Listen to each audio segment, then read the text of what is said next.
We were in Khan Yunis near Hamad City and they invaded the area from the early morning. We woke up on the sounds, the shelling, bullets, people screaming, run, run. The IOF are only 1 kilometer far from the camp. People running and the drones opening fire on our camp and tents. It was like doomsday. We literally left without taking anything with us. We had to run with our lives and leave our tent, clothes, water, food behind. We kept running and screaming our names to let each other know we are together. No one was left behind. My mum fainted in the middle of the way. She lost all of her power. We'll never forget these moments. It felt like years and years of non-stop running and bullets and shelling. My dad is suffering from lack of nutrition. Doctor says he needs vitamins and fruit and vegetables to get better, which are very expensive and we cannot afford it. Or if you know anyone who can provide food aids or hygiene kit or any organizations, please connect them with me. That's a story from Nada, who is a Palestinian. Reached out to me from LinkedIn actually, and yeah, I think just off the back of that, her telling her story, it's very chilly. You know, it's something that's very obviously we already know what the climate is like in Palestine. It's very sad. It's very unfortunate what's going on and what has been going on. Not only since I think it was the 14th of October last year, that it really kicked off again, but what's been going on for a number of years. So there's a GoFundMe link in the description. It's going to pop up on screen as well. GoFundMe link. Donate what you can, guys. And let's just help these people. Let's just help them, just in terms of what we can, whether it's a little $5 or $10 or whatever. Think of it like this. It's 1 cup of coffee. It's a meal deal. It's a Nando's. That's what it is for us. To them, it could be the difference between someone dying and someone getting the medicine they need. So yeah, I'm personally going to donate some as well, but I just thought I'd get that out before the podcast starts because, obviously we tune in, we come into the studio every week to sort of talk about whatever we want to talk about, laugh, and for you guys as well, you guys tune in because you want to be entertained, whether it's a particular discussion, whether it's your first time or whether you just want to laugh. And that's a privilege in itself. A lot of these people that, not only in Palestine, but a lot of different regions around the world that are going through all sorts of turmoil don't have that privilege. So yeah, go find me in the link below. Just give what you can, even if it's £1 or £2. Hello?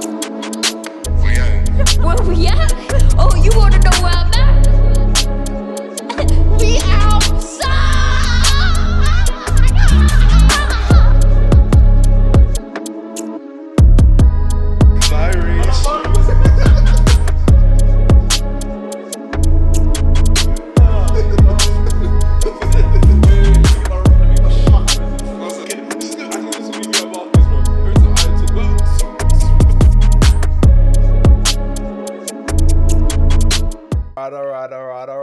Alright, yo, my people, welcome back to another episode of the Outchea Podcast. I'm your host, Jay to the Izzo, and I'm joined by Mids MB. What are we saying, today, guys? you know how we start the show. We got some hit blunt. Don't worry, guys. Trivia will be back next week. Got that chronic. Of course, the first one. Wait, Trivia's back next week? Yeah, don't worry, man. You thought you escaped. You thought you escaped. I'm gonna get some trivia for you as well, don't worry. I'm gonna. Of course you can, mate. Oh yeah, Of course you can. That's just me. I'm tired of looking stupid on the internet. Go ahead, man. Go ahead. Fair enough. Let's go. Cool. The first one is maybe we should start fighting for a lower maximum wage. So you know how we fight for a higher minimum wage? Maybe we should start fighting for a lower maximum wage. You know what? Because Jeff Bezos doesn't need that much. It's actually not a bad idea. Yeah. In terms of, because I know there's the whole tax the rich movement and all that sort of stuff, and it's sort of like every government that comes in or wants to come in is always like, oh yeah, we'll tax more of the big corporations. And you know what? That could make, but then still, what will the company do with that money? Because just because they have now a lower maximum wage in terms of the CEO or whatever, it might just be like, okay, cool. Instead of me getting paid $500,000 a year, I'll get paid $300K a year. But then I'll earn dividends or something like that. Do you know what I mean? Yeah, I mean, obviously, when you've just worded it like that, that could be a loophole. But I'm thinking, you know how they have that corporate responsibility fund where they give back to the community. Maybe just increase that a bit. True. With the transferred budget, so. Yeah. So the transfer budget. No, I hear it. But I think we still definitely need to, campaign for the other way in terms of like increase the the minimum wage. Because what is it now? Is it like that £13 or £12? Yeah, £12.75, I think, something like that. Which, I mean, It's if you do alright. like an 8-hour day, you've just about cracked £100, £110 at max. But with inflation as well, there. Exactly. So it's £110 a day. £100 of these nothing. That's, yeah. It's like almost £700 a week. Yeah. 2.4 a month. If That's you're not including tax though. exactly. So at tax that, you're looking at maybe like 1.8, 1.9. If you have student loans as well. It's rent. Yo, it's looking kind of grim, £50 to yourself. bro. And even that, what's that, a starter? That service charge, you're done, mate. Bro, I'm taking service charge off everything. Like, I can't lie. Before, it was a thing where it was like, I'll leave it on. Yeah, unless it's bad service. Yeah, but nowadays, and especially with a lot of restaurants, I didn't realize, like, most of these restaurants that are doing a service charge, you know how before it'd go to like towards the waiters and all that sort of stuff. No, it never does. No, but some of the, but it used to, because when I was doing hospitality, yeah, and there was, it's weird because I don't know why they added like a little bit of service charge onto like some of the meals, but they added like maybe like £1.70 or something like that. Yeah. And that used to go towards like funding like some of our meals for like breaks and just like uniforms and all that sort of stuff. But some of these restaurants and places, it just goes straight to the business, like. Because with the restaurants, there's always something to buy, so... Ain't no owner, bruv. Why am I paying for that? I'm just here for a meal. I don't care about your flipping new refrigerator. I just came here for a good meal. when your food's gone off, that's what you realise. Hey, then they get shut down. It's not easy, man. And then who has the last laugh? Not you. Nah, I've You've gone got over to eat now. That's your favourite spot's gone. Hey, listen. Cool. The next one is, working in a casino is probably one of the best deterrents from gambling. Best deterrents. Yeah. Yeah, because you see how riled up they Exactly. get. Imagine seeing someone that they're doing well in life. Mm. 4 weeks later, they're doing terrible. They probably got fired. It's I don't actually. Their kids' college fund gone. Do you know, I don't actually understand like what grips people so much about gambling. Like, I understand in terms of like the sweepstakes potentially every now and then. Like, I've done Sky Bet before. I ain't gonna lie. I've done a wild acca that I thought was gonna pay off. I'm not gonna lie to you. I thought I was gonna buy my car clean with this one acca. What? £5? I'm getting about 18 bags. I was gonna be mad, but obviously it didn't. You're not well. No way you thought you were gonna win that. Can't lie, I was like 2 off or like 3 off. 2 or See, 3 that's off. how they get you. Hey, it's always the one. But next time. Yeah, see? That's the mentality. But I'm just like, I don't understand. Like, people will be putting up hundreds of pounds and like, or they'll get paid. Boom, yeah, £5 on this. Make it back. That's their mentality. Nah, man, that's how you turn into nitties, bro. Literally, like, and It's a thin line though. what between? A millionaire and a nitty in the gambling world. Very thin line. No, but my thing is that I've just never really understood how like you can. Obviously, I understand. So I said I've gambled before because I understand in terms of put out sacrifice small, you can win big and all that sort of stuff. Yeah, but then also it's like how does it get to the point where you've lost, and now you think you're gonna win? No, but it depends how you view it. Do you view it as you've lost, or do you view it as I've got one more in me? But and then if you don't think about your history, you could go forever. But then your P's are gone. Like I understand in terms of like it's more of a mental thing and like I don't know what the chemical is. Maybe it's dopamine or adrenaline. I don't know what it is in terms of when you do win. But it's like, surely this is unsustainable. No, but the way they think about it is that the next one is the one. No Yeah. matter how many times I could have lost 1,000 times, but the next one is gonna pay back all of the 1,000. I don't know, man. I think I checked my Sky Bet the last time I did it. I did it last season, 2 seasons ago. I think I was like minus £25. And I said, you know what? I've won a few, but I've lost a lot. Yeah. I'm good. Deleted the app. It's fine. I don't need to, I might go back on it. Who knows?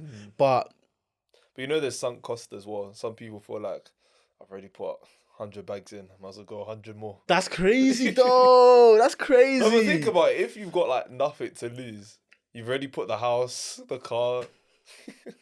You might as well put your kids' college fund in there. Yeah. No, that's crazy, man. Like, I feel like for me, if I were to get back on it and be like a gambler, I think Actually, nah, because I know myself. This guy will be like, "There's no studio. I've already gambled it. Gambled the money away." Well, I said not to record. They're just taking the bailiff is just taking the cameras and the mics Taking away. SD cards, everything else. Like, He said, "No, but don't worry though, because when Fulham play Rotherham in the League Two, in the Carabao Cup round 2, just move studio to Sunday. The game's on Saturday. We'll make it. I said, back, look, don't worry. I put £10, yeah, Chile First Division. It's gonna be 5 yellow cards, guaranteed. And I think that's the problem as well with people gambling on things they don't really know about. Yeah, because like if you know about, let's say, for example, horses, like you study horse racing, it's probably not even that much. Exactly. You probably make more money than you lose, but if you're gambling on the 3rd division or in Turkey, bro, what the hell do I have to do with the Guatemalan Premier League? Like, what are we doing here? Exactly. That's where I'm just like, I don't know. But even when I was betting, like, for example, I used to put no more than a tenner. Only because it was like, obviously at the time I was on lower wages and stuff, but still it was just like, this is relatively, nothing to me, a £10. So it wouldn't be that deep. And there were times where I think my biggest winnings was probably like £70. And I went out and I said, you know what? This meal was paid for by Sky Bet. I'm happy. Yeah. No. But then I did kind of try to chase that, and then I was like, yeah. Yeah, so you start whatever. chasing it. But yeah, the ones that are like wild shots in the dark. But imagine you made £500. You're gonna gamble way more. Yeah, because then it's like, well, I've broken even now. Yeah. Like if I'd won 500 and I continue to lose. Okay, what if you won like 10 bags? Oh yeah. You're not stopping. No. You're not stopping. I can't lie to you. I am not gonna lie to you. If I won 10 bags, I would probably be 10 bags down. Because I think I have a very addictive personality. Yeah. If I like something, you're gonna keep doing it. Yeah, exactly. And 10 That's how bags. they get you. That's how they get you. Yeah. But I don't know. I think I try and convince myself that, do you know what? I can probably put out one bag. And when I see it go down from the 5 figures to the 4 figures, okay, cool, I'm out. Nah, I doubt it. Okay, when it goes down from the 5 figures to 3 figures, then I'm out. Then I'm out. This guy would then go to 2. No, because because 10 bags is crazy. And so you just won that after 90 minutes of football. Yeah. Like, that's insane, bro. That's insane. Alright, cool. Let me read the last one. That's insane. Alright, cool. The last one is Bart Simpson's prank calls would have worked today because if you wanted to call someone at a bar, you just called their cell phone rather than calling the bar phone for the bartender to tell the person. You know that in The Simpsons? Oh, and he's like, Can you molester? And then Mo would say it out loud and then yeah. So I'm confused. What? basically, So instead of calling the bar phone, yeah. you just call someone's cell phone. Yeah, so basically that seed is now completely outdated. Because you just call someone's personal. But bars still have phones. Yeah, but who calls them nowadays? I'm sure no one really. Make a young booking, innit? At a bar. I don't know. I'm talking like the Simpsons bar, like a pub. Oh, I don't frequent them enough to know. Like, Exactly. So. but first, yeah, true, I guess. Like even that's why it's kind of weird, and that's why I think TV shows have kind of gotten a bit worse because with phones, there's so many things you could just say. Well, why do you just use the internet, or why do you just call someone? True. And it makes it really difficult in terms of storytelling because plot hole wise, if you have a smart character, They can just use the internet. Yeah. Or whatever. Yeah. Do you know what I did for the first time? Since we're on the topic of like phones and stuff, I called the wrong number, and I totally thought it was the right person. oh, as in were they in your contacts or was it like No. complete stranger? No, so I had copied the number down, like written it down, called them, and I realized that I'd swapped 2 numbers around. But it sounded like it went through like automated system as it should have. I pressed the number, like do you know what I mean? Yeah. But then it was still the wrong number. And I was like, yeah, I'm like calling, like, because of this service. They're like, I have no idea what you're talking about. And I was like, bro, I literally got your number from the internet. Like, it says it right here. And he's like, okay, do you know what? Call the number again. Go back on the website and like call the number again to make sure you have the right number. It's like, cool. We literally had a conversation going back and forth like for like 4 minutes. And for phone call time, 4 minutes is a long time to go back and forth. Especially when you don't know the person. Exactly. Went back on the website, I said, 7134, not 1734. Yeah, no. And then I finally got through to the place I was supposed to, and it was closed. So I was like, In like 4 minutes. Bro, I was like, I mean, they might have been closed already, but Ain't ready, man. Yeah, I know. like, You ain't get that time back. I was like, I'll try again tomorrow. No shit. and pray I don't call. That guy will just block your number. Hey, let him block it, man. The hell? He's sounding bare confused. Talking about he's on this one. I was like, I called you, bro. But Ashake dropped. What did you think of the album? What did I think of it? I had a lot of thoughts. The first thought I had was that the features, low key, he probably didn't need them, but I get it business wise, because like Travis Business Scott's is one of business. the biggest artists. But that tune, Stormzy's but do I need Travis Scott on it? but he didn't do badly. He floated on it. No, he did all right, but I didn't need him on it. I think, Like even the Central C one, I think Central C probably had the best feature for me on the album. the Stormzy one was alright. Yeah, it was all right, but I feel like Central C. That Yeah, song, but also because that tune is just a banger though. And Exactly, it came out no, but- beforehand as well, so exactly. it's time for it to marinate. I hear it. no, but I think Active was probably meant to compete with that one, but I think Active was good though. I like But I it. think Wave is just the. I'm not gonna lie, and I might sound like a hater, but I'm not a hater. I'm glad it wasn't as good as his last two. Do you know why? Because there's no way the guy could go hit on three but I albums in a row. No, but I think for me, it's like the first two are like a 9, and this was like an 8. Yeah, no, it was still a good album. I'd say like a 7.5. The album was still good. Yeah, mate. 7.5/8. Yeah, Yeah. you could debate, yeah. It was a good album, but if it had been any as good as the last one or his debut, We'll have to have unfortunate conversations with certain people. no, I'll just be like, so the witch doctor he's talking to is who? Because like, there's no way you can do three-peat In like 3 that. years. That would be one of the cleanest runs of Ever. all time, bro. Ever. Nah. Because the first one was groundbreaking.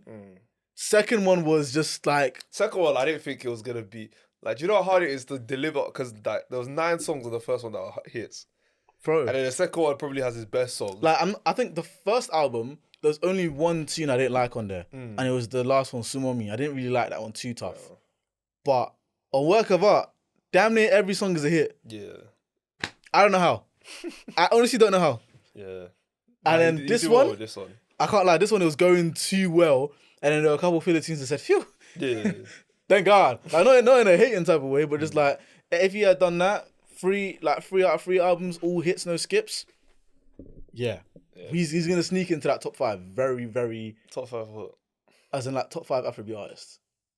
It's not there for you already. He's my 4 personally. He's your what? My 4. Who's your top 3? Wait, what's your top 5? No, it's the obvious 3, Yeah. and then him. Wizkid, Burner. Wizkid, Burner, David. I said sorry. burner. Alright, cool. Wizkid, Burner, David, though. Obviously, not Ashake. in order or whatever, but yeah, Ashake. Ashake. And then, That 5th one, I don't know. You know, that 5th one's between like Rema. and you forgetting somebody. Who am I Like, forgetting? no, go on. No, who am I forgetting? Olamide. No, but I'm being honest with myself because I like his songs, but Nah, I can't lie. For me, like do I love it? for me, it's and again in no particular order. Wizkid, Burner, Davido, Olamide, and then now we might. over Ashake. Yeah, bro. Yeah. Nah, I can't Yeah. do that. I can't do that. Yeah, Sorry. nah. So you need to do your homework. No. Do your homework, bro. No. Like, obviously, it's a thing where, like, Does he have as many good albums as Ashake? Olamide's been around for ages. We'll Yeah. say that, and Olamide even helped Ashake as well. I So, know, do you know what I but- mean? Yeah. But even just in terms of, yeah, sorry, I can't lie to you. Ashake, the guy's he's on a crazy run. He's fantastic. I can't lie. I love him. I love his music. However, sorry, there's levels to it. He hasn't got enough years in the bank yet for me to But put I him don't up. think he needs years at this point. No. He needs He a has couple more. 30 songs out. Come on, man. Don't care. He needs a bit even more than 30. So like, He needs a bit more years in the bank before you can go above Olamide in my rankings personally. okay, that's your personal rankings. But he's good. He's Who's very your 5th good. then? Ashake. Oh, okay. Yeah. I mean, if I was doing of all time, he wouldn't be 5th. He'd probably be like near like 15 or 15 to 10. No, I think he'll be. Of all He'll time. be arguing with top 10. Ashake is crazy, you know. The thing is, Ashake is but it's crazy. all very sudden. That's the thing. The one thing I will give him in terms of When like it's greatness, you don't need. You just know. You just know. no, of all time. Actually, no, I might be harsh. Of all time, I think he's top 10, but he's like between 8 and 10. Yeah, I'm saying he's teetering on that 10. But that's 9 what and 10, that's what I but- was saying, like between 10th and 15th, like because there are some serious guys when we're talking about of all time, bro. Yeah, I know, The Banch, Yeah. like P Square, One Day Cole. They're not gonna. He's not gonna top those guys. Sorry, no way. No, but what are we saying this off? Because Ashaka's got like loads Bro, of do hits you know? now. Do you know what Oliver Twist did for Nigerians, bro? When he was playing on the so London you're Eye. just good off that one song. No, then. I'm obviously not just off that one song, but that's one that's like, yo, it was. It But was. how long was his run though? That's what I'm thinking. Because I don't know, was it that long? Mate, look, it was. Because I know that one song lasted for a while, but in terms of his But even discography, his discography is very good. No, but I'm it's saying very good. How dominant was he with his whole discography? You get what I mean? Thing is, I don't think you can. Because music has changed. It's difficult. That's the thing because with Because other than Afrobeats, the big three, I can say that their discography, they'll have different albums and it'll be like different eras, different peaks and but troughs one and thing stuff, you have to understand, yeah, is with Afrobeats, with the big three, they came after the likes of D'banj, P Square, all those guys. I'm saying. So you're giving those them like those founder father credit. 100%, 100%. Because if not for those guys, they're not really like inspiring the likes of the EME boys and letting Wizkid and that grow like that. Yeah. Because they were the ones who first were knocking and trying to kick down the doors. And that's what I was saying. That Oliver Twist tune, it was a great tune. And then for it to be played here on New Year's Day or New Year's Day when they do the fireworks show at London Eye, that is massive, absolutely massive. And then they even got Vuj in the video as well. So it's just little things like that people don't really understand the impact, because if not for that, a lot of people might not have heard that tune, and it might not have been as widely accepted as, oh, who's this D'banj? Oh, he's got this song with D'banj. It's like the same chain of research that I'm saying. Okay. So for that, Nah, I'm a guy who believes in like giving the founding fathers credit and stuff. But going back to Ashaka's album, what would you say maybe was missing? Or like it didn't do as well as maybe the last two? do you know? I don't think anything was missing per se. Because I was gonna say it doesn't really have a hit, but I think Wave and Active have started to like grow on me. Yeah, because the first one had what? Peace Be Upon You, Yeah. Terminator. Joe. Yeah, and those are like the three main hits. Obviously, the whole album slaps. I think those are probably the three No, main. I'm saying when I say a hit, yeah, for me there's like hits, anthems. Like there's different ways you can. Like for example, an anthem to me is like Dreams and Nightmares, where no matter whatever the time, people know this bar for bar, and it will never like get old in terms of clubbing or whatever circulation. But like a hit's just, I think, a song people will know. And for me, there's like 8 hits on that album. This one. No, the first one. On the first one. Oh yeah, no, there's In terms of like people will know word for word. yeah. bar There for- are 7 hits. 7, Because, 8 was. do you know it's because I feel like people don't really they don't really appreciate Reason with Russ. Oh, I don't like that song. That's what I'm saying. You people. That tune is cold. I What? don't know. And even what is it? Is it Like it's okay in the mix is of it the album. Ototo? I think it is Ototo. That tune is cold. Yeah, I don't know if people wear that word on song. word Exactly, for but that one a lot of people won't know, because that one is just Yoruba from head to toe. word. Yeah. So I'm not too surprised, and that's why I wouldn't necessarily call it a generic hit. Do you know what I'm trying to say? Yeah. But in terms of anthem for that album, it's probably Terminator. It's probably Terminator. That's probably the anthem of that album. Yeah. I wouldn't really say. I mean, it's a sort I of. wouldn't even say. I Man think it's just got disappointed. hits. I don't think it's got an anthem. But the second one is an anthem, and it's Amapiano with Olamide. That one is probably because that one was playing everywhere. Fair enough. That one was played everywhere, and that second album, don't even get me started. Even from Alone, that first song, yeah, I'm sold. Yeah. I'm sold. Nah, he's done well. He's done well. And I think I just like how he's... Because really and truly, I was getting worried. Because you see him feature with Central C. You see him feature with Travis Scott. Is this the mainstream push? Is this where you water down your sound? But, he kept the Fuji sound alive throughout the album. That outro. Yeah, no, the outro is very good. The outro is very, very good. That outro is very good. Sorry, that got me gassed. That outro is very... that's the thing, bro. Is that what I like about him is he's very unapologetically himself. 100%. In terms of where he comes from, the sounds he wants to do, and like not bending. Because really and truly, I don't know.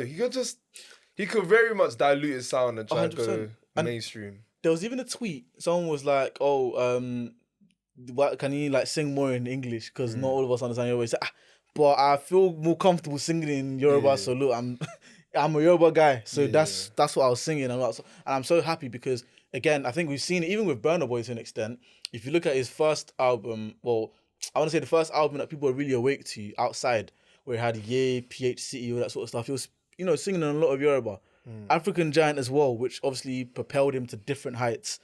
A lot of it was in Yoruba, and then you saw towards the end that you got the likes of like YG, Future, and like Georgia Smith on the tunes as well, which, I can't lie to you, they were good tunes, apart from the YG one. They were good tunes, and, he started to, I said tone down the Yoruba and started to mix in a lot of English. Yeah. And then the next one, Twice as Tall, we know what Twice as Tall was like. Do you know what I mean? So I can understand it in terms of that angle. When you start mixing a lot of like American, other artists, you kind of do tend to tone down the Yoruba or your own sort of dialect to kind of match the vibe and like, I guess, balance it out a bit. But I'm happy, I'm happy that you didn't. And I thought you were gonna say you were worried for a different reason. Because people always said that on both albums, every song sounded the same. But I can't lie to you, I didn't. No, but that's only a thing when there's not a hit. That's when people realize. Like, No, but people realize. they'll realize after the thing has died down. Obviously, like for example, with Little Baby, right? That's why I don't really like when people say, "Oh, every song sounds the same." Because when every song was sounding the same, but they were hits, no one said a word. Yeah, the narrative didn't even exist. It's once it's like kind of done being a hit and now it's like past hit. No, once it stops being like popular to like the artist or the album, whatever. No, that's where people. I It's because once DJ Academic started getting on to me about it, or when what's the second one's name? Joe Budden or something? Or? No, I'm saying the album. His second album. I know My Turn. My Turn's a good one, and then I don't know what the other one's called. It's like the yellow one with like the clouds or something in it. Yeah, something like that. Yeah. When that one didn't do well, people were like, "Oh, everything sounds the same." I hear that. I was gonna say from when they were saying about Ashake, I was thinking more so like when it's done being a popular hit, and then now it's like, oh yeah, that was a hit like 2 years ago, 3 years ago. It's like, oh wait, actually, it kind of sounds the same to this hit, and what I'm trying to say, but it's a tricky line because on one side you're like, I want to create music that's got a theme that's all cohesive. And then on the other side, it's like giving the people something different so they can differentiate. But yeah, I think as long as it's a hit, do whatever you want, man. I hear, and I think if you have that ability, I had that worry for a little bit until I heard him jump on Get It Right with Thames on her album, and I was like, oh, okay, he switched it up a bit. Yeah, like obviously you can still tell it's Ashake, but he switched up a bit. And then there was another tune he did. I want to say, was it with Ira Star? Or it might have been the second tune he did with Thames. I can't remember. But it was with another female artist. And I was like, oh, yeah, he switched it up a bit. Like, okay, he's actually showing a bit more growth and like a bit more dynamism a bit more range in terms of like his sound and all that sort of stuff. So I was like, okay, this album should be all right. And I think the 3 albums do tell a story. And I think the first album is very much, this is me. This is my introduction to the world. So, take me as I am type thing. Second album, obviously, work of art. I think that one is a bit more like, yeah, I'm actually grateful, Like, I'm very grateful. Like, that's the vibes I got. Like, he's grateful not only to God, but just for the life that he can live. Do you know what I mean? And that's why I feel like tunes like Basquiat, like Sunshine, Remember, Introduction, those ones is like, listen, like I'm grateful to be here. I'm enjoying, and this is another facet of me. And then this album now, Lungu Boy, I think is very much like, okay, now I've made a name for myself. Now let me remember where I came from. And that's why I feel like he put the Fuji tune last. Because I feel like it's a bit, it might not be a hot take, but I feel like Fuji is slowly gonna come back now. And I'm not saying that off the back of this album confirmed it. I had my inklings and thinkings about it when I showed you that Feels tune, Majo. I can't remember it. I'll play it afterwards. But when Phil's released that tune, I was like, oh, okay. I'm really liking it because he sampled an actual Fuji tune. Because I played it and my auntie was like, oh no, I know, I've heard this before, but like many years ago. And we started talking about it and like all sorts of other Fuji artists as well. But yeah, that's one thing. If it comes back, I'll love it. I'll absolutely love it. I mean, I do feel like we're at the end of another generation, so definitely feel like music's waiting for the next And I think new thing to happen. another person's album I'm excited for. I don't know when it'll release, but Wizkid. I want to see what he does next. I mean, I know he dropped at the start of the year, but yeah, it'll be interesting to see. Yeah, remember the that little EP thing, the purple one. Yeah, the More Money Less Ego or something like that. No, that was 2 years ago. So he's talking about the little... Oh, those Latan and yeah. Dropped that at the start of the year, so yeah, it'll be interesting to see what he comes with. To be fair with you, I do think it's a bit of I don't know. The next album will separate him. Either make him a legacy act, or it will make him keep going as like a current artist. Who, Wizkid? Yeah, because I think if this next one stinks, there's like. But do you think More Money Less Ego stunk? I mean, it did help. I don't think it stunk. I just don't think it was. I mean, it's all right. Like, it's not one of like album you want to turn it off, but it's not like I haven't revisited it since. Do you know what it is? I think it's because it came after Made in Lagos. If it came out before Made in Lagos, it would have been received better. But because Made in Lagos is damn near a classic, it's very hard to replicate that. And same way even with like the African Giant one as well. Like after African Giant, it released twice as tall. If it had come out the other way around, might have been received a bit differently. Maybe. It's like, bro, off the back of having a 25 goal, 12 assist season, you now score 13 and do 6 assists. Still a good season, but it won't compare to the last season. Yeah, it won't compare to the last season. Do you know what I mean? Yeah. So I think it's just one of those ones that I think it just happens to people. But the Wizkid album, it wasn't really, it really hit. It had like 3 songs I like, 3 or 4 songs I like. Davido's one was better. Timeless. Yeah. That album, brought Davido back into the conversation. Yeah, but that's what I'm saying. Like, I feel like you get one miss and then the next one either makes your legacy act or... Because for me, one miss? Well, 1 or 2. 2 misses, I'd say. But we're talking about albums, though. I'm not talking about songs. Because even for me, Future was like... I was starting to view him as a legacy act between... You know, like Wizard and all that stuff. Yeah. Like, it was all right. The songs were all right, but... I gotta lie, I can't really... He had that 4-year run where I was like, I don't think because he released The Wizard, then he released Solitaire. The High Off Life, I was like, Oh, sorry, High Off Life, because Solitaire's one of the songs on it, and then he had that other one, that little 5 or 4 song EP, and it wasn't too great. But the reason why I'll never talk down on The Wizard is because of 5 songs. It's because of the intro, Never Stop, is a crazy intro. Because of Crushed Up, Stick to the Models, Unicorn Perp with Young Thug, and the one with Travis Scott. I can't remember what it's called, but the one with Travis... Because of those 5 songs, I'm like, I can't really talk down on this album. I can't. I'm sorry. Yeah, but that was the period where I was like, maybe Future's starting to... Maybe the new era decline, started, but no, the High Off Life was ass. The one where he was doing this, it was not. But I heard his biggest song though. So. What? The one with Drake. Working on the weekend. What's that song? Working. Oh, was that on there? Yeah, that's the lead single. Oh, that's got to be cap. I promise you. What? It's got like 2 billion views as well. Yeah, but that's because the video is crazy. Yeah, it's alright. Wait, hold on. There's no way. High Off Life. You can even tell because it's not even in my library. I feel it's a good song there, bro. Oh my gosh, it is.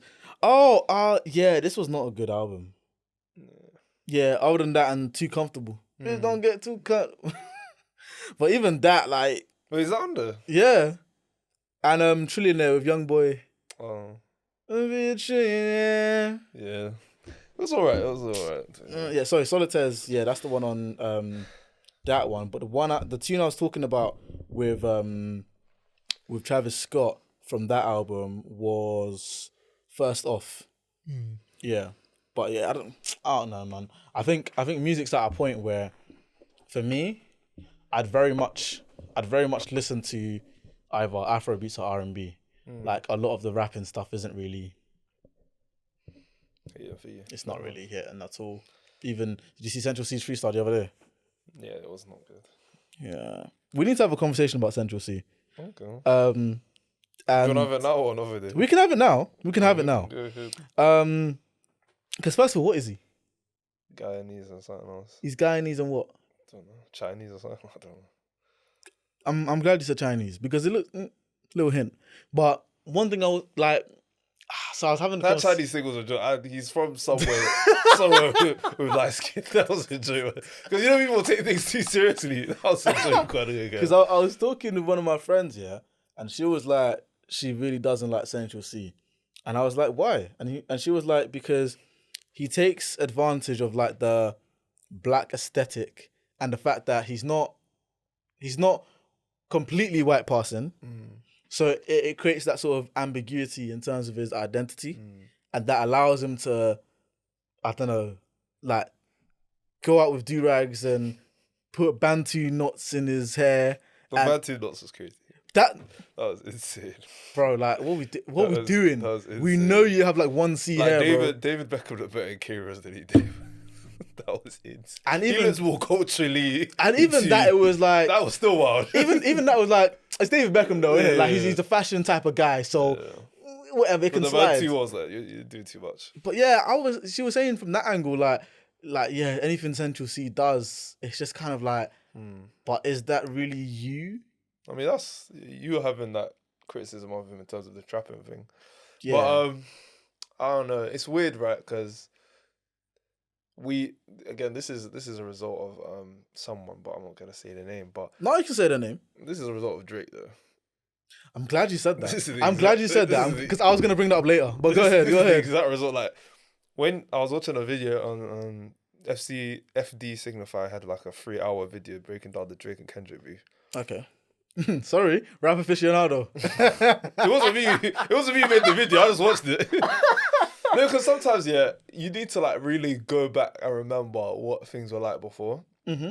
So I knew I'd watched a video where, obviously there are videos out there of Drake speaking in his normal accent, but when you actually hear how he first started speaking, he actually has to teach himself how to speak like an American, quote unquote. Because like, where would you say Drake's from in terms of his accent?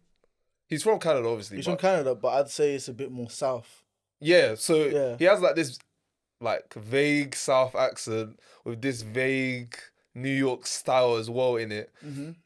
And it just got me thinking like, this ambiguity thing, obviously it allows you to hit more markets, but at the same time, it's not really authentic as well. But, you know, there's one thing I'll say. And Central C's kind of like, he's just as, not just as bad, but he's kind of a better version of that because he kind of originates from London. So the thing is, the only thing I'll say about that, is only because of the relationship Americans and Canadians have. No, but they don't sound anywhere close. Just let me land. Crody? No, just let me land, Come Crody. on, fam. Let me land, Crody. That's how they talk. Let me land, Crody. What I'm saying is that I don't think Drake would have been as successful or even maybe as big or, you know, gone on to be a mega star that he is now if he didn't make that sort of adjustment.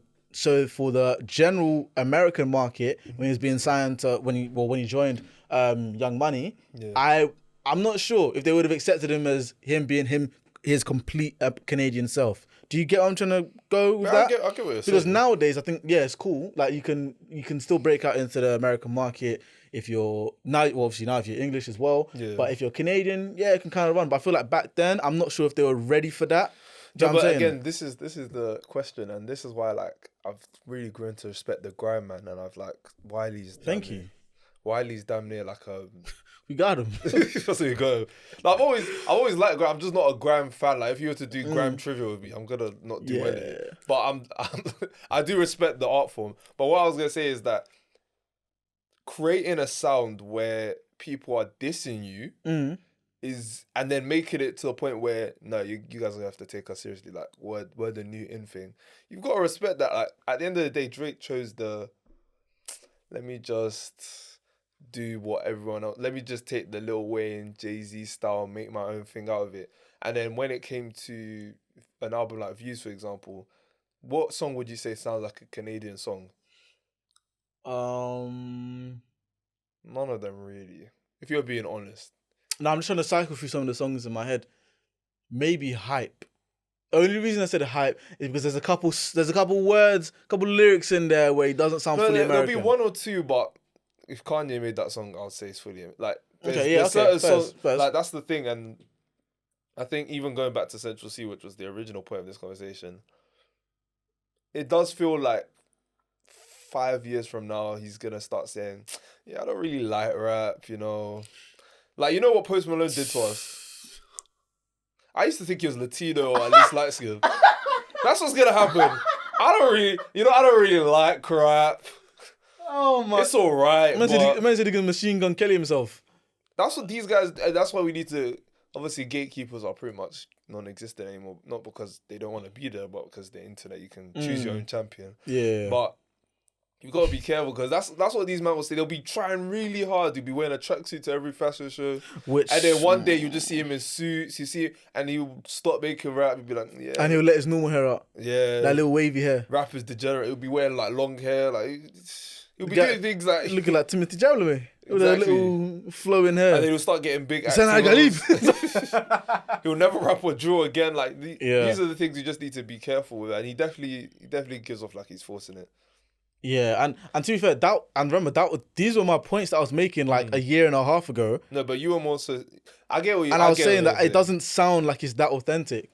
But now it's just like the reason why I can listen to him now is because I don't. To be fair, when I say listen to him, I mean like I can appreciate it a bit more maybe.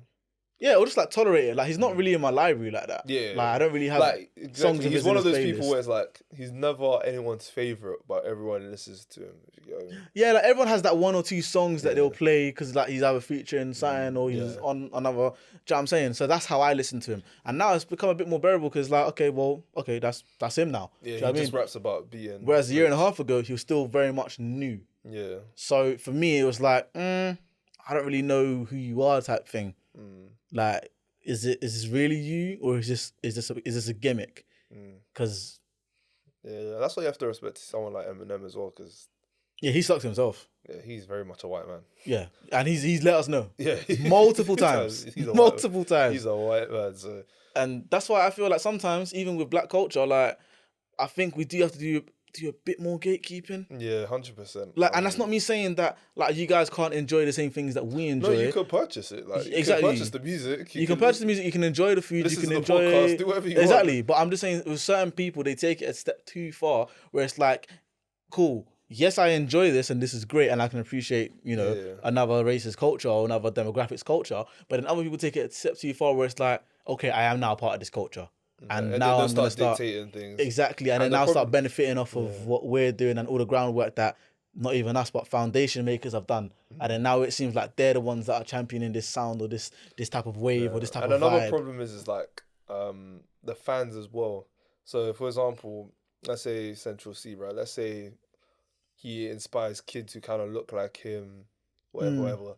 When those fans start to become adults and they start dictating the culture, that's another problem and others. Because unless, for example, you're just a fan of Central C, but you're not a fan of like rap. Yeah. And then now you're telling us what good rap sounds like and is what Central C does. That's how you just get a bunch of the next generation. That's how you get bottled. Nobody gets to a point where you can't even get outnumbered. You're just like, are we even talking about the same genre anymore? Exactly. And then that's when these people start trying to make sub-genres and whatever. And that's why I like grime. Because grime is very much, we know what grime is, And for those of us who grew up listening to grime, like going on YouTube, waiting for the new either SBTV drop or the new Tim Westwood freestyle, or even the Young Capital Extra. Do you know what I'm saying? Like, we know what this grime sound is. We know who really is a grime artist Yeah. compared to someone who's been inspired by grime but makes music that isn't grime. Do you know what I mean? Because there's one thing to be inspired by a genre of music and then take from that and be like, alright, cool, I'm gonna try and make this type of music, but then be inspired by it and say, you know, I'm gonna make my own sound and then call myself a grime artist. Or and then grime as well. Back in the day, it had its own gatekeepers and stuff. So and it had its own criteria. Yeah. There's no way you can be a grime artist if you can't freestyle or you can't clash. yeah, Do you know what I'm trying to say? Like, if you can't do that, are you really a grime artist? Like, yeah, that's the thing. and that's one thing that I don't like about rap, because it seems like a lot of people that will say they're the best rapper or this, that, and the third. It's like, can you freestyle though? And that's the foundation of not even grime, but just rap, freestyling. That's how it really. Do you know what I mean? And if we talk about rap in terms of like American rap and like how they made names for themselves, it should be the same way that we did in grime in terms of battling, man, clashing. Yeah. So if you can't really you can't really call yourself one of these great rappers if there's no evidence of you doing freestyles or clashing, man. And I'm not saying that because if you don't have beef, you're not a real artist or whatever. But the fact that you can go on a tune with another man that is as good as you on bars and go back to back, no fear. And either spin man on that verse or he spins you, or do you know what I mean? If you're not willing to have that competition, what's the point of you actually rapping? And that's my problem. That's my problem with a lot of rappers. And that's why, for me personally, even though I love Stormzy, when he stepped away from the Chip beef, I was like, But he lost like 4 points or 5 points for me. I'm with you in terms of like losing respect in terms of the culture, but at the same time, right? What year did that happen? Like 2022, 2021? 2021, because it was like around the post-lockdown type of times. Yeah, so I want to say 21 or let's look at the landscape of music at that time. So drill's doing commercially well. Grime's not as prominent as it used to be. Yeah. UK rap is starting to kind of birth, not birth, but like it's trying to have like that. Like we're starting to get commercial more resurgence. UK rappers. Like, yeah. Doesn't really benefit him. Like let's say for example he clashes Chip, right? Does it really benefit him to do that? Like, what does he gain? Who's he trying to impress? Because let's be honest, right? Chip gains more from that situation than Stormzy does. Chip already has the respect of the grime heads because he came up in a time where grime was popping and he earned the respect of all of them, man. So he will then he will get more respect from them, man. And now he'll also be able to take some of Stormzy's audience. Whereas, let's be honest, if Stormzy won that, do you think Grime Man would, like... 100%. They number one don't dictate the culture anymore. Yeah. So, him gaining their respect does nothing for him. And number two, it's like, okay, No. But if he clashes Chip, it's not even necessarily about if he wins. I think it's more so about... No, but you would have to. He can't... No, because if he clashed him and lost, there's still that rap level of respect that I'm being serious, bro. The fact that you've even gone up against someone like, bro, think about no, because Chip will go on a run. That's the problem. No, but that's what you get. No, that's what you get. I'm being serious, bro. You don't want, if you really don't like the guy, you do not. Okay, forget even if you don't like the guy. If you just don't want this guy to get cut, I promise you, if Chip wins that beef, he is gonna drop 3 albums or something, and then he's gonna be I don't think so. Yeah, I don't think so. No, I honestly don't think so. Because it's a thing where rappers got it too big for just clashing for the love of the sport. Now people view it as a business. Sorry, man. I think if he had clashed Chip, and regardless of whether or not he had won or lost, he would have won people a bit more respect. Because it's like, cool, you're saying you're Big Mike, you're the best rapper in the country, whatever, and you've gone up against one of the best clash artists or diss track makers, and it's like you're showing that no fear type thing that we all know derives from grime and real rap. Because let's keep it a buck, bro. Before we started making charting songs for rap and whatever, everyone's clashing, everyone's freestyling, do you know what I mean? And the people that have the most respect is obviously the people that win, but also the people that go up against people with no fear and kind of stand their own. Even if they do eventually lose, it's like, oh no, but respect, because man actually backed his own bars and was like, alright, cool, I can go up against him, and do you know what I mean? So that's what I'm saying. And for us, it's not even where it's like, it's not on the US side of things where it's like if you beef a man on tracks and you lose, your whole market gone, your whole bag is done. It's not like that here, and we know that because people like even when Getz and these man had problems with like Skepta and all these other guys, like bro, they still make music now and it's cool. Here, when it's beef, it's beef. But when it's clashing, there's respect. There's that, and that's the reason why when Chip and Bugsy were going at each other, it's more so clashing. It wasn't a personal problem like if I see man, I'm gonna spark him and da da da da da. It was more so like Bugsy wanted to clash, man. I was like, "I Chip, move, man," and that's why they can what do you call it? They can reconciliate and actually jump on the tune together. But you see something like Chip and Young'un, they can't reconciliate because that's actually two men having problems with each other. That's what I'm trying to say. I hear what you're saying, but nah, I think Stormzy loses way too much. Way. And then even as well, right? It even goes back to this Drake and Kendrick thing, funny enough. It always goes back to Drake. Huh? No, I'm saying Stormzy's at a period in time where he's singing a bit more, he's rapping a bit less. Like Clash is probably, obviously he has a tune with Heady One this year, but Clash for me was probably the last like Stormzy hit where he's rapping. That's not even his song. So already people are like, and even you had Flashy Silla saying, I really reckon with this. I don't know. So already the culture's like, and then you're getting a guy like Chip, who everyone, you might say Chip maybe does have the best songs or whatever. The guy can rap though. Yeah. So, but that's always been the thing though. No, that's the thing. A lot of man that couldn't rap. Stormzy's stocks to us or the rap community was a bit low at the period. Yeah. And Chip's stocks are always at like a decent enough level. They're never gonna go below a certain point. So So for me, it was kind of like you're trying to impress people who you would damn near have to like obliterate Chip, which you're never gonna do in order to really gain these guys. I don't actually think anyone can actually beat Chip. Like, exactly. But if I'm being dead serious. If you can't obliterate him, then it's probably. Yeah. Tactically, it makes sense, but like culturally, it's not really the best decision. True. But do you want to discuss about Chelsea or? Yeah, I mean we're on the topic of Stormzy, anyways. So Sterling has been. Sorry, I just finished reading one of the Sun articles. And apparently they're boys. Sterling, bro. First of all, how do you feel? Because you're a Chelsea fan, and you're black. Yeah. So how do you feel about Sterling being ousted like that? First of all, he wasn't ousted though. No. Let's be real. Because he's been, when I say he's been ousted, I mean the fact that they signed Pedro Neto and they snatched his number and gave it to Pedro Neto whilst he's still there at the club. That's being ousted, man. No, it's not. That's being ousted. In my opinion, right? We've got like a 50-man squad. You're not gonna be in the starting lineup and on the bench all the time. Sterling?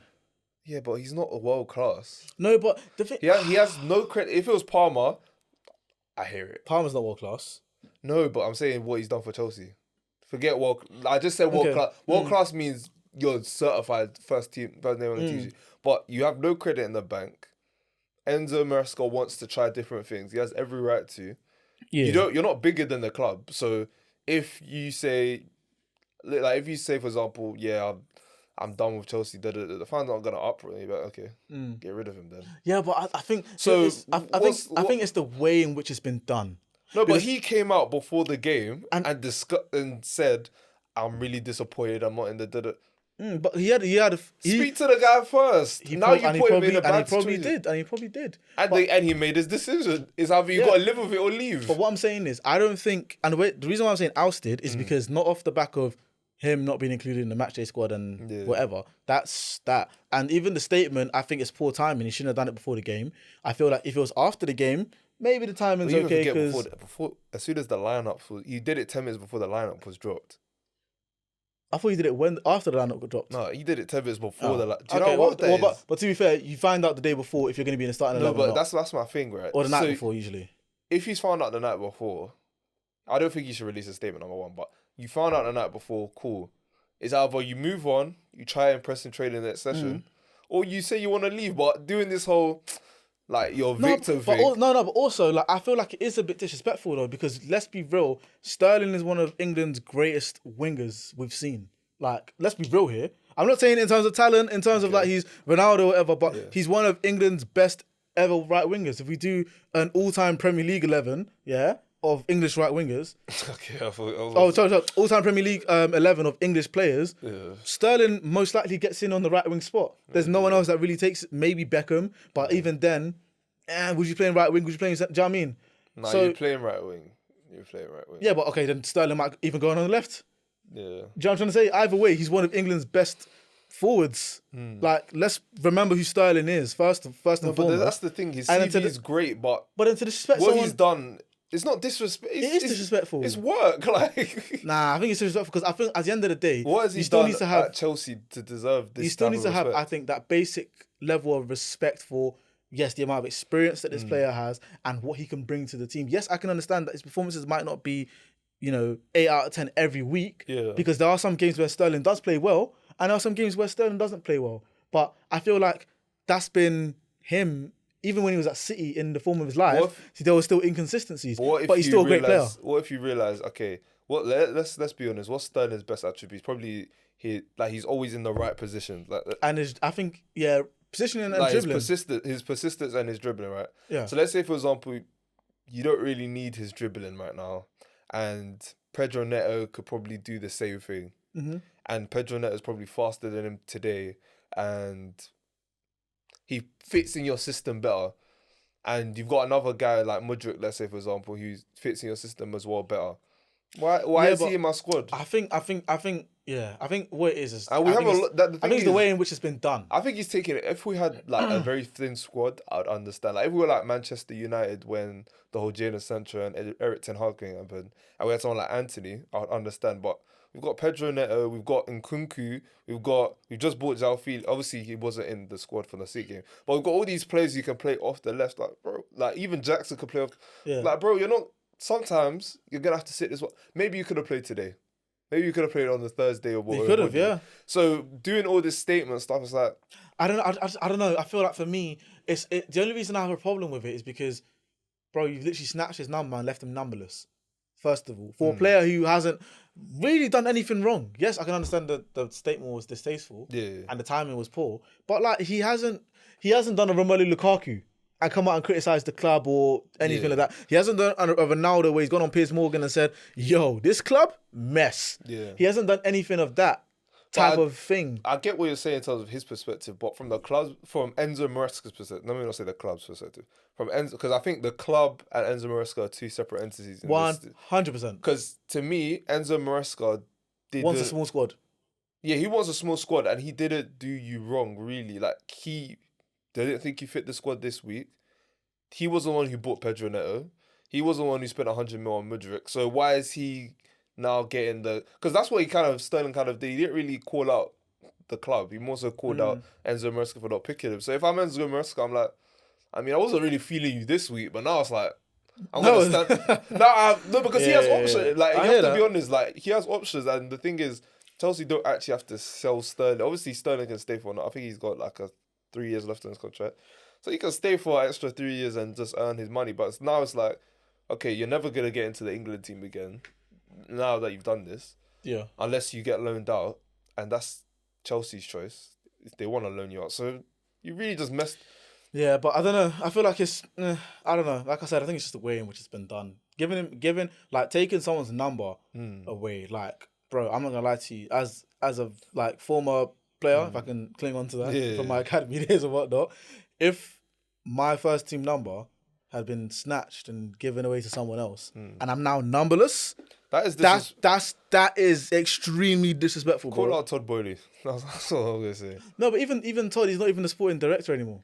So yeah, I think it's I can't remember the guy's name. So that's what I'm saying. I feel like that part of it is very disrespectful. The number snatching, that's where that's crazy, bro. Yeah, but I feel like that is crazy. Because if it was the other way around, where players, and we've seen this all the time, when players refuse to train, when players train by themselves, or they don't, all that sort of stuff, they're always criticised in the media, always. Which, I feel like the media started to get onto Chelsea. Like, first game of the season, I'm already hearing Enzo is worth 100. Like, bro, let's give it a couple of games, like, bro. And even what they're doing to what they've done to Conor Gallagher, I mean, you said he was whack, no? What, Conor Gallagher? Yeah. Yeah, but And we got 40 M's for him. No. But what I'm saying, the way in which they've ousted these players, like these are academy boys, and they've grown up Chelsea. Yeah. Chalobah as well. Yeah. So it's like it's okay. It's all well and good getting rid of players like Sterling, who you might view as mercenaries, and players that that is not up to scratch anymore. Cool, let's go. Yeah. But when it's someone that is an academy talent, and I'm talking about Chalobah, I'm talking about Conor Gallagher, even what they've done to, like, I guess, Loftus-Cheek is different because of his injuries and whatnot. But a lot of other players that have grown up Chelsea, and you've just like dashed them to the side. It's like, what does that say to those academy boys that are now in the under 14s, under 16s that want to be playing and winning, Champions Leagues and winning trophies, like the likes of Conor Gallagher, Reece James, and all these other players that have come through the Chelsea setup? It's like, well, I don't know now, because I thought I'm a blue through and through, I'm proper Chelsea. But then if I get to the stage where another manager comes in, they're just gonna isolate me and make me train away from the squad and treat me like I'm nothing. But Chelsea's all I've known. But we've got, obviously, it's a new. You just got to remember, it's a new ownership. So this isn't the Abramovich days. Even Abramovich was pretty cutthroat with the academy, but even then it was like, again, and this is why I say it's a difference. Through a couple, but now it's like you'll bleed through a couple, and then some of them is just business. We need the profit though. Like now, it's like if we can get pure profit, we're just gonna take it at this point. Which I understand from a business point of view, but there's two ways of going about it. Yeah, you can do it in a respectful manner and be like, look, boys, unfortunately, we need to cut losses. We need to get profit. This is the best way to do it. Still, like, if you still allow them around the squad, it's a better feel towards it. Just instead of space, bro. Yeah, you man have got a packed out training ground still. But no, isolating them completely. Like, even what you're doing to Trevor Chalobah, someone I wanted he should be starting immediately. Chalobah is very good. I think he's better than Colwill, personally. Nah, he's Chalobah. He's probably our second best centre back behind Colwill. I don't think Colwill. I think Colwill at his best is. Trust me, Colwill at his best. But Chalobah, you forget what he was doing at Brighton. That's Brighton, bro. What do you mean that's Brighton? That's Brighton. Has he done it for Chelsea? He's been back at Chelsea for 2 years now. No, 1 year. He was only this last year was his first year back. Yeah, that's what I'm saying. So 2 years now. But what I'm saying with Chalobah, you saying this is a whole year already? You're a sneaky mo. I was thinking 2 years. That's not how it works. No. But Colwill also last year was playing left back at times. Which he wasn't consistently playing centre back with a partner. Hopefully him and Fofana can stay healthy. But what I'll say about Chalobah is, Trevor Chalobah is one of those players that when he first came into the Chelsea squad, I wasn't too sure about him because I knew about his it was back three. I knew about his older brother, who was quite decent in CDM, but he's gone to Watford and whatever happened to him. But Trevor Chalobah continued to improve, and he's one of those players where no matter what, he's going to play for the badge and play for the club, because obviously he is Chelsea through and through. Yeah. But then it's also someone that when you understand the feeling of the club and you know what this club is about, he's someone who gives it his all every single time he's on the pitch, make sure he does the best for the club. He's not cocky. He doesn't, come out and start over celebrating or do anything like that. He's a very humble guy, hard working centre half, and he's an academy talent. He's homegrown. Yeah. So for the fact that Chelsea have disrespected him this way, isolated him completely, making him feel alone and just training away from the squad, you'd expect someone like that to come up with statements and say, I'm not happy, I want clarity. But no, what's he doing? He's still training, he's still believing, he's still praying, he's still like, I still want to play for Chelsea. And that is why I say Chelsea, the way you guys are moving now, I get under Abramovich, there wasn't a lot of academy talent that did get a lot of first team chance, but at least back then, you guys were loaning them out and then, okay, cool, we'll sell you off. It's fine. But now, it's moving kind of scummy. The way you guys are isolating these boys and like, nah, man.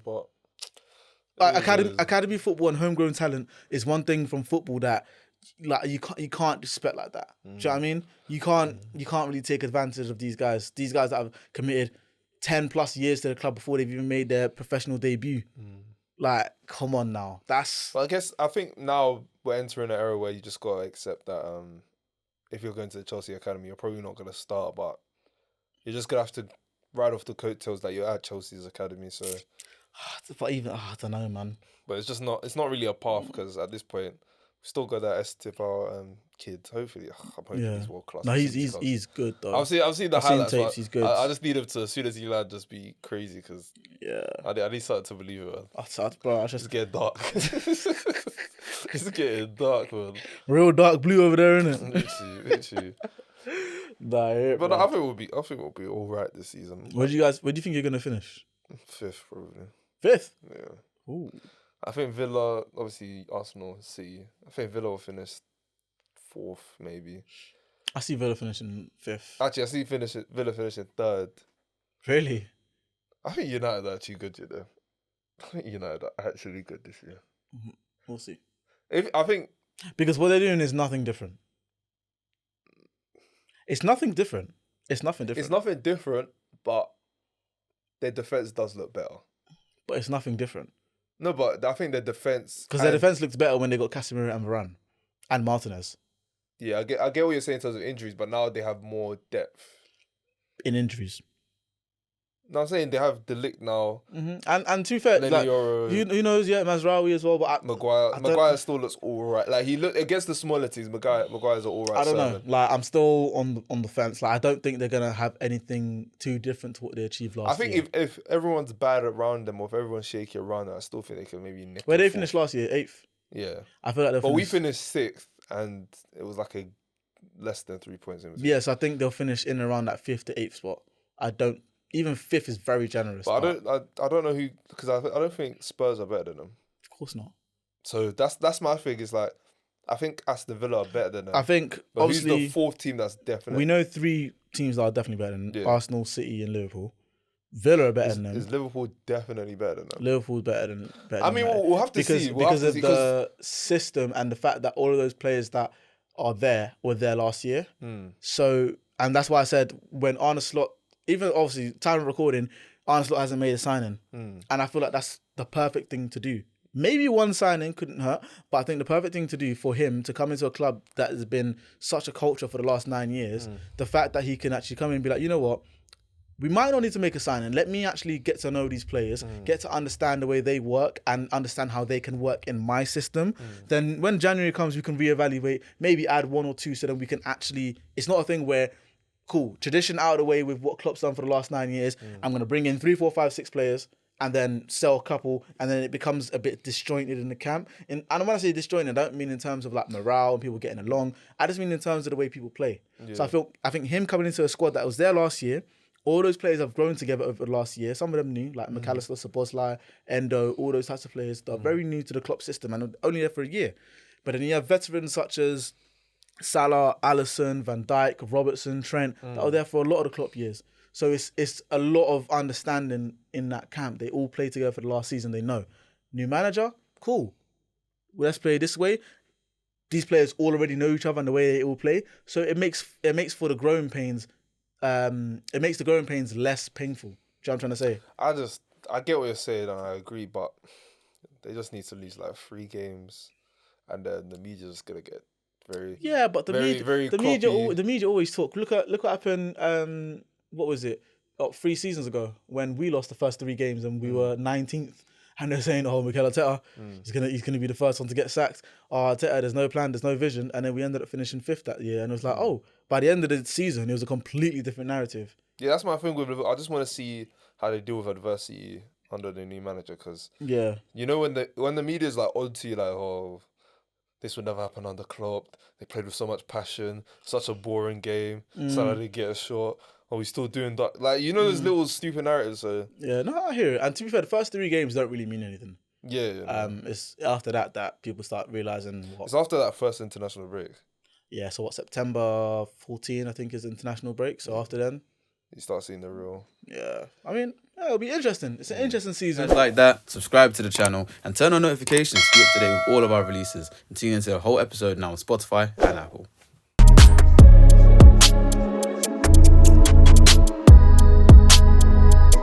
We